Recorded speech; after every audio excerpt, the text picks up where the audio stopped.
내가 건설사를 갖고 있는데 굳이 몇십억 또는 100억, 200억을 들여서 신문사를 갖다 인수한다. 신문사가 이득을 남길까요? 아닙니다. 요새같이 어려운 세상에 신문사는 이득을 못 남깁니다. 그런데 왜 꼭 언론사를 하나 쥐려고 하느냐 하면 건설사를 운영하다 보면은 수의계약 문제가 뻥 터질 수도 있고 횡령 문제가 터질 수도 있고 그다음에 환경 오염 문제 또는 개발을 마구해서 난개발 문제가 터지는데 한 신문사 기자가 기사를 쓰려고 보니까 툭툭 치면서 그 건설사 사장님이 저쪽 신문사 사장님이셔 라든가 그 건설사가 저 신문사를 움직이고 있어 저 방송사의 대주주야 이렇게 되면은 기사 쓰기가 쉽지 않습니다. 저도 고향인 청주에 파견 근무를 나간 적이 있는데 건설사에서 사고가 나고 막 쓰는데 갑자기 살짝 오더니 변형 고향에 오랜만에 와서 잘 모르겠는데 그 공장 사장이 저 일보 사장이야. 신경을 쓰라고 합니다. 그런 거죠. 그러니까 결국은 보험입니다. 보험. 내가 뭔가 언론에게 잘못된 게 노출됐을 때 그걸 갖다 번지지 않도록 차단할 수 있는 보험을 들어놓는 거죠. 언론사 사장이 거느리고 있는 회사가 뭐가 잘못됐다고 마구 쓸 수 있는 또 그렇게 나름대로 소신껏 하는 언론사가 많지도 않으니까요.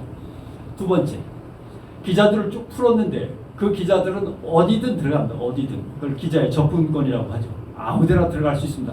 예를 들어 제가 기자면 밤에 한밤중에 전화 걸어서 삼성전자 사장님이십니까? 기자 아무개입니다. 뭐 궁금한 게 있는데요 하면은 팍 끊어버릴 수는 있지만 저는 전화 걸 권리가 있는 거죠. 그렇게 되는 겁니다. 그러니까 접근권이 있단 말입니다.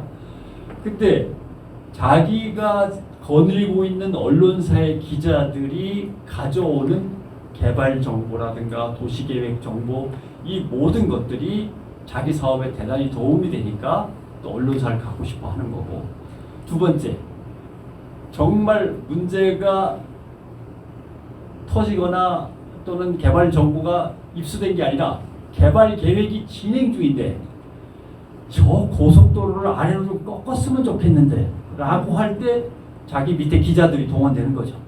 도의회, 시의회, 여기저기 뭐 각종 위원회를 갖다가 슬슬 쓰시면서 자기가 원하는 방향으로 다리의 방향을 틀 수도 있고 고속도로의 방향을 틀 수도 있는 거고 여러 가지 상황이 이제 전개될 수 있는 거죠. 결국 신문사를 또는 방송사를 인수해봤자 거기서 이익이 남지 않는데 이익이 남는 또 다른 배경이 있기 때문에 인수를 하는 겁니다. 돈으로 이익이 아니라 돈보다 더 큰 이익이 있는 거죠. 그런 사람들은 그렇게 해서 언론사를 갖게 된 사람들은 언론사가 자기가 지시하는 대로 자기의 입맛대로 착착 움직여줬으면 좋겠는데 그게 카톡으로 되는 건 아닙니다.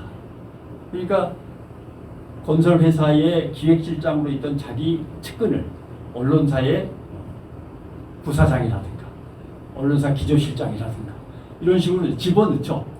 또 뭐 직접 소유를 했으면 아들을 보내거나 조카를 보내거나 하기도 하고 그러면서 회사를 경영하다 보면은 그 회사의 보도 시스템에 실제 움직이는 동력은 누구냐라고 할 때 어떨 때는 회장님의 아드님, 어떨 때는 회장님의 조카, 어떨 때는 회장님이 거느리고 있던 다른 회사에서 건너온 낙하산 기획실장 뭐가 될지 모르는 거죠. 결국은 언론사가 왜 저러는가를 이해하려면 이 메커니즘을 이해를 해야 되는 거죠.